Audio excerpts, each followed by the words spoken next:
នៅក្នុងបន្ទប់មានអ្វី你的房间里有什么នៅក្នុងបន្ទប់មានតុនិងកៅអី我的房间里有桌子椅子នីតប្រែថារបស់អ្នកហ្វាងជៀនប្រែថាបន្ទប់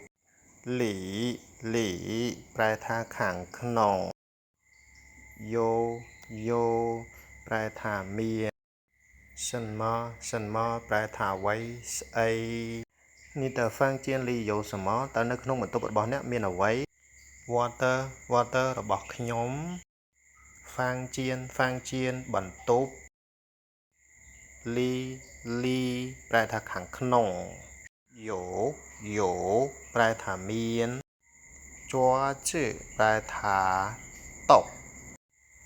អ៊ីជឺប្រែថាកៅអី我的房间里有桌子椅子នៅក្នុងបន្ទប់របស់ខ្ញុំមានតុហើយនិងកៅអី